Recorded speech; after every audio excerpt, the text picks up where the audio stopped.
Hello guys, आज हम लोग आर्टिकल चैप्टर के 25 क्वेश्चंस के एक प्रैक्टिस सेट को सॉल्व करेंगे। जैसा कि हमें पता है कि आर्टिकल एक इम्पोर्टेंट चैप्टर है, इसके क्वेश्चंस हर बार एग्ज़ाम में आते हैं, इसलिए इसके एग्जाम्पल्स के माध्यम से हम आर्टिकल चैप्टर के कॉन्सेप्ट्स को क्लियर करेंगे। तो फर्स्ट क्वेश्चन क्या है? Khalistan book I ordered arrived yesterday. यहाँ पर कौन सा आर्टिकल आएगा? जैसा कि हमें पता है कि ए और एन जो है वो इंडेफिनिट आर्टिकल है और द जो है डेफिनिट आर्टिकल है। ए और एन का उपयोग एक का सेंस निकालने के लिए किया जाता है और द का उपयोग हम किसी निश्चित या खास चीज़ के लिए हम करते हैं। तो यहाँ पर कहा गया है कि बुक जो कि मैंने ऑर्डर किया था वो पहुँच गया कब? यस्टरडे यानी कि कल। तो यहाँ पर किसी खास बुक के बारे में बात की गई है जो कि कल ही पहुँच गया। और हम जानते हैं कि जब कहीं खास का बोध हो तब वहाँ पर हम आर्टिकल द का इस्तेमाल करते हैं। तो इसका राइट आंसर सी नंबर हो जाएगा। तो the book I ordered arrived yesterday. Second question है she bought dash new dress for the party. यहाँ पर कहा गया है कि उसने खरीदी, क्या खरीदी? न्यू ड्रेस यानी कि नए ड्रेस खरीदी। किसके लिए? तो पार्टी के लिए।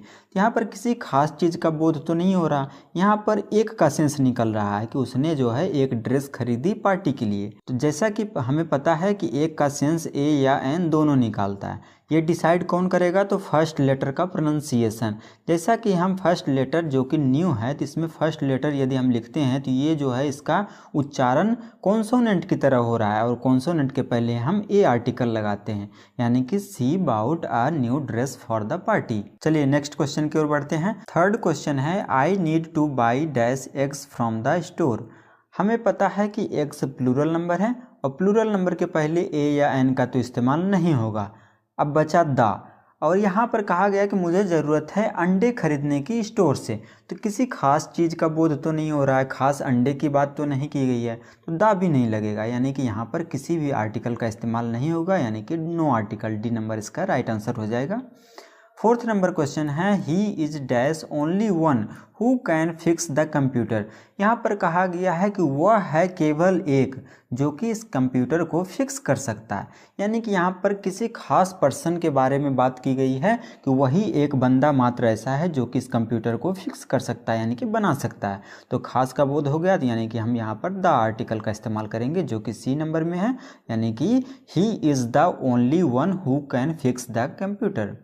चलिए नेक्स्ट क्वेश्चन की ओर बढ़ते हैं। फिफ्थ नंबर क्वेश्चन है please bring me dash glass of water. यहाँ पर कहा गया कि कृपया करके ब्रिंग मी, मेरे लिए लाइए क्या? पानी का एक गिलास। तो यहाँ पर एक का सेंस निकल रहा है, यानी कि एक गिलास पानी लाइए। तो हमें पता है कि एक के लिए हम ए या एन का उपयोग करते हैं। यदि हम ग्लास को हिंदी में लिखें तो फर्स्ट लेटर आधा गा आएगा, जो कि क्या है? हिंदी में एक कॉन्सोनेंट है, और जब किसी वर्ड का प्रोनाउंसिएशन कॉन्सोनेंट से होता है तब वहाँ पर हम ए आर्टिकल का इस्तेमाल करते हैं, यानी कि यहाँ पर ए नंबर इसका राइट आंसर हो जाएगा। Please bring me a glass of water, कृपया करके मेरे लिए एक गिलास पानी लाएं।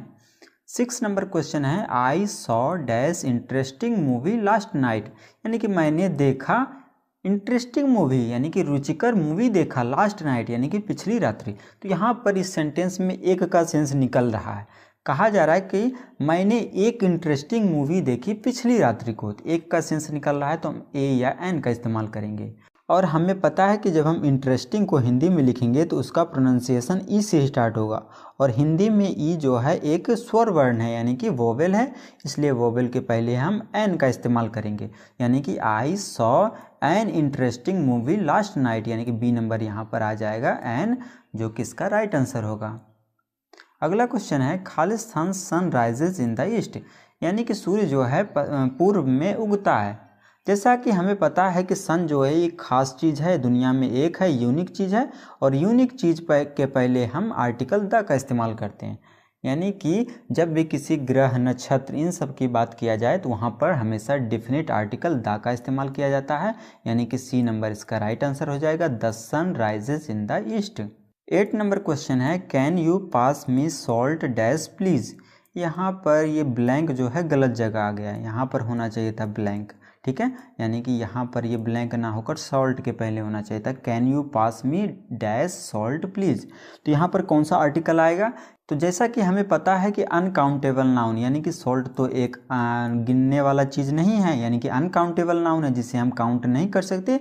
तो अनकाउंटेबल नाउन के पहले ए या एन का इस्तेमाल तो नहीं होता है, यानी कि यहाँ पर किसी भी आर्टिकल का इस्तेमाल नहीं होगा। तो इसका राइट आंसर हो जाएगा डी नंबर, यानी कि can you pass me salt please. यहाँ पर किसी भी आर्टिकल का इस्तेमाल नहीं होगा। चलिए नेक्स्ट क्वेश्चन की ओर बढ़ते हैं। She is dash most talented singer in the group, यानी कि यहाँ पर कहा गया है कि वह सबसे ज़्यादा टैलेंटेड सिंगर है इस ग्रुप में। तो किसी खास लड़की की जिक्र की गई है, तो इसलिए यहाँ पर आर्टिकल द का उपयोग होगा। आप ऐसे भी समझ सकते हैं यदि आपको डिग्री का नॉलेज होगा, जैसे कि हमें पता है कि मोस्ट टैलेंटेड सिंगर जो है, मोस्ट जब भी किसी एडजेक्टिव के पहले मोस्ट वर्ड आ जाता है तब वह सुपरलेटिव डिग्री होता है, और हमें पता है कि सुपरलेटिव डिग्री के पहले हमेशा आर्टिकल द का इस्तेमाल होता है, यानी कि सी नंबर इसका राइट आंसर हो जाएगा। She is the most talented singer in the group. तो आप कैसे याद रख सकते हैं, जब सुपरलेटिव डिग्री मिले तब द का उपयोग होता है, या कि फिर आप ऐसे भी याद रख सकते हैं यहाँ पर किसी खास लड़की की ओर इंडिकेट करके कहा गया है कि वह मोस्ट टैलेंटेड सिंगर है इस ग्रुप में। तो खास का बोध हो गया, यानी कि डेफिनेट आर्टिकल द का इस्तेमाल होगा। 10 नंबर क्वेश्चन है I saw dash eagle flying overhead, यानी कि मैंने ईगल देखा अपने ओवरहेड पर उड़ते हुए। तो मैंने एक ईगल देखा, एक का सेंस निकल रहा है, यानी कि ए या एन में से कोई एक लगेगा। और हमें पता है कि जब हम ईगल को लिखेंगे हिंदी में तो ई जो है एक स्वर वर्ण है, और स्वर वर्ण के पहले हम एन का इस्तेमाल करते हैं, यानी कि I saw an eagle flying overhead, यानी कि बी नंबर इसका राइट आंसर हो जाएगा। चलिए नेक्स्ट क्वेश्चन की ओर बढ़ते हैं। ही is dash only child in his family, यानी कि वह है केवल एक बच्चा उसकी फैमिली में, यानी कि किसी खास लड़के की बोध किया गया है। और खास के लिए हम कौन सा आर्टिकल लगाते हैं, यानी कि द आर्टिकल लगाते हैं, यानी कि वही एकमात्र बंदा है, वही एकमात्र बच्चा है उनकी फैमिली का। तो उसकी ओर इंडिकेशन करके किसी खास लड़के की ओर कहा गया है, तो द आर्टिकल का इस्तेमाल होगा, यानी कि सी नंबर इसका राइट आंसर हो जाएगा। 12 नंबर क्वेश्चन है moon looks beautiful tonight. Again यह एक ग्रह नक्षत्र के अंतर्गत आता है मून, और ग्रह नक्षत्रों के पहले हम डेफिनेट आर्टिकल द का इस्तेमाल करते हैं, यानी कि सी नंबर इसका राइट आंसर हो जाएगा। The moon looks beautiful tonight. अगला क्वेश्चन है वुड यू लाइक खालिस्तान कप ऑफ टी, क्या आप कप ऑफ टी यानी कि चाय का कप या एक कप चाय लेना पसंद करेंगे, यानी कि हम ऑफ़र कर रहे हैं किसी चीज़ को तो एक चीज़ ही ऑफ़र करेंगे, एक कप का चाय, एक गिलास पानी। तो यहाँ पर ए या एन का इस्तेमाल होगा। जैसा कि यदि हम कप को हिंदी में लिखें तो ऐसा लिखेंगे, हमें पता है कि का जो है एक व्यंजन वर्ण है, इसलिए इसके पहले हम ए आर्टिकल का इस्तेमाल करेंगे, यानी कि would you like a cup of tea, यानी कि ए नंबर इसका राइट आंसर हो जाएगा। 14 नंबर क्वेश्चन है she is dash most intelligent student in the class. Again most word आ गया, यानी कि यह भी सुपरलेटिव एडजेक्टिव है, और सुपरलेटिव एडजेक्टिव के पहले हमेशा द का इस्तेमाल होता है, ठीक है। यानी कि जब भी आपको मोस्ट मिले या कि फिर एडजेक्टिव के अंत में EST मिले, जैसे कि बेस्ट, बेस्ट के अंत में आपको EST मिल गया, यानी कि यह भी सुपरलेटिव डिग्री है। और मोस्ट वर्ड दिख जाए तब भी वह सुपरलेटिव एडजेक्टिव होता है, सुपरलेटिव डिग्री के अंतर्गत आता है, तो उसके पहले भी डेफिनेट आर्टिकल द का इस्तेमाल होगा। चलिए अगले क्वेश्चन की ओर बढ़ते हैं। आई need to buy dash new shoes for the party. New shoes यानी कि एक से ज़्यादा हो गया, और शूज़ के पहले ए या एन तो नहीं लगेगा। क्यों नहीं लगेगा, क्योंकि एक से ज़्यादा का सेंस निकल रहा है, तो ए या एन तो नहीं लगेगा। आई need to by a new shoes, एक जूता कभी भी कोई नहीं खरीदेगा, जब खरीदेगा तो पेयर में खरीदेगा, यानी कि दो खरीदेगा, तो ए या एन का इस्तेमाल तो नहीं होगा।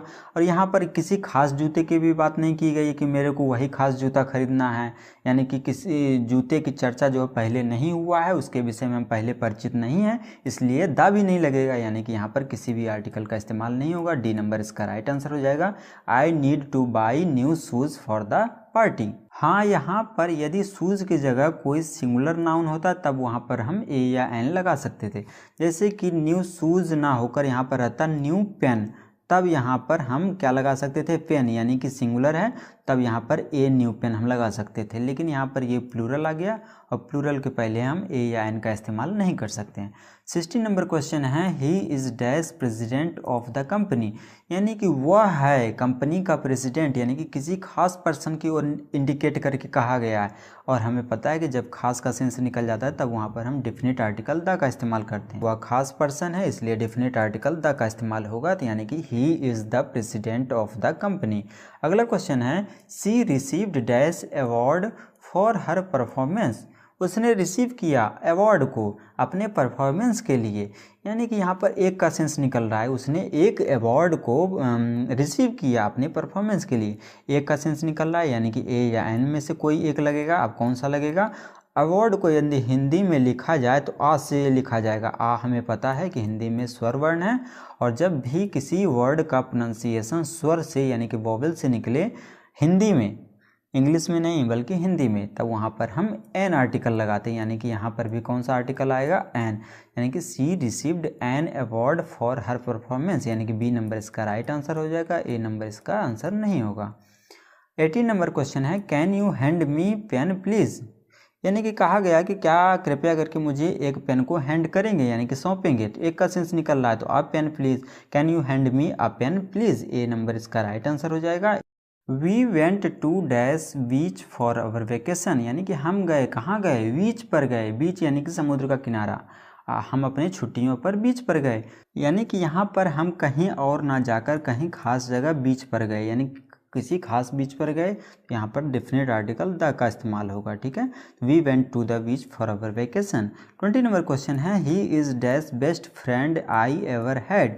यहाँ पर अगेन देखिए बेस्ट, हमें पता है कि बेस्ट के अंत में EST मिल गया, यानी कि यह सुपरलेटिव डिग्री है, और सुपरलेटिव डिग्री के पहले कौन सा आर्टिकल लगता है? तो द आर्टिकल लगता है, यानी कि सी नंबर इसका राइट आंसर हो जाएगा। ही is the best friend I have ever had, यानी कि मेरे पास जितने भी मित्र हैं उसमें से वह मेरा बेस्ट फ्रेंड है। इसको हम ऐसे भी समझ सकते हैं, किसी खास लड़के की ओर इंडिकेशन करके कहा गया है कि वही लड़का जो है मेरा क्या है? बेस्ट फ्रेंड है, तो वहाँ से भी हम समझ सकते हैं कि डेफिनेट आर्टिकल द लगेगा। और आप इसे ऐसे भी याद रख सकते हैं कि जब भी सुपरलेटिव डिग्री मिले तो वहाँ पर डेफिनेट आर्टिकल द का इस्तेमाल होता है। ठीक है, अगला क्वेश्चन है खालिस्तान university he attended is well known for its engineering program, यानी कि यूनिवर्सिटी जिसमें उसने अटेंड किया वो वेल नोन है, यानी कि जाना जाता है किसके लिए? अपने इंजीनियरिंग प्रोग्राम के लिए।